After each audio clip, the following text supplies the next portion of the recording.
તાજેતરમાં વાવ થરાદમાં એક પ્રેમ કહાનીનો કરુણ અંત આવે છે અને એ કહાની હાલમાં ચારે બાજુ ચર્ચાનો વિષય બની છે. તે અંગે વાત કરીશું આજે આ વિડીયોમાં. નમસ્કાર, સ્વાગત છે આપનું ક્રાંતિ માર્ગમાં અને હું છું મિક્ષુ ઠક્કર આપની સાથે. તાજેતરમાં જ વાવ થરાદમાં પ્રેમ કહાનીઓ ખૂબ જ પ્રખ્યાત જોવા મળી રહી છે, જેમાં પહેલા કિંજલ રબારીએ પ્રેમ લગ્ન કર્યા અને ત્યારબાદ એ સમગ્ર વિવાદ સર્જાયો અને તે વચ્ચે હવે તાજેતરમાં પણ વાવ થરાદમાં એક પ્રેમ કહાની સામે આવી છે, પરંતુ તેને કંઈક નવો જ વળાંક લઈ લીધો છે.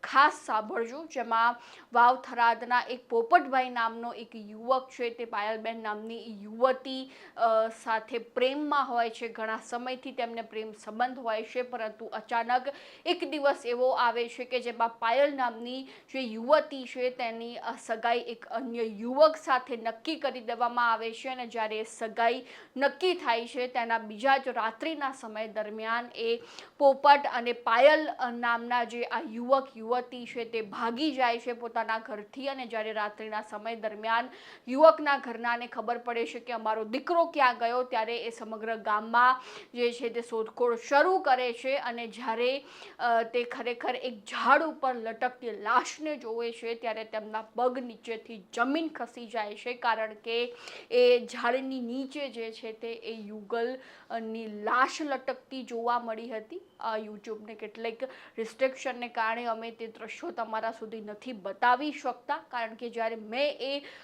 દ્રશ્યો જોયા ત્યારે મને ખરેખર થયું કે જ્યારે ભાગીને લગ્ન જ કરવાના હતા, તેઓ ઘરેથી ભાગી છૂટ્યા હતા, તો પછી આ પગલું કેમ ભર્યું? જ્યારે એ લાશના દ્રશ્યો સામે જોઈએ છીએ, આખું ગામ જે છે તે ઉમટી પડે છે એ દ્રશ્યો જોવા માટે. અને બીજી બાજુ જો વાત કરવામાં આવે તો એ યુવક જે છે તે પરમાર સમાજમાંથી આવે છે અને બીજી બાજુ એ યુવતી એ લુહાર સમાજમાંથી આવે છે, એટલે અનેક ચર્ચાઓ ગામમાં થઈ રહી છે. જો કે ગામમાં જે છે, કોઈ પણ તમે ગામ લઈ લો તો એમાં કોઈ પણ જ્યારે કહાની બનતી હોય છે, કોઈ પણ ઘટના બનતી હોય છે, તો અનેક ચર્ચાઓનું રૂપ આપવામાં આવતું હોય છે. જેમાં એવી પણ ચર્ચા છે કે ક્યાંક ને ક્યાંક એ અલગ જ્ઞાતિને કારણે છેલ્લે તેમને એ પગલું ભરવું પડ્યું કે કેમ, અને બીજી બાજુ શું તેમના દ્વારા આત્મહત્યા જ કરવામાં આવી છે કે કેમ, કે પછી કોઈના દ્વારા જે છે તે તેમને મારવામાં આવ્યું અથવા તો તેમનું મર્ડર કરવામાં આવ્યું છે કે કેમ. અનેક તર્ક વિતર્ક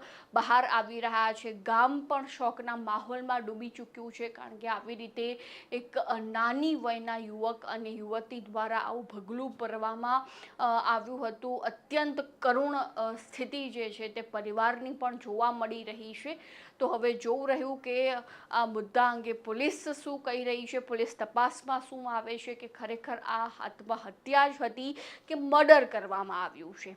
તો આ મુદ્દા અંગે તમારું શું કહેવું છે એ પણ અમારા કોમેન્ટ બોક્સમાં જણાવી દેજો, અને ખાસ ક્રાંતિ માર્ગને સબસ્ક્રાઈબ કરવાનું ભૂલતા નહીં.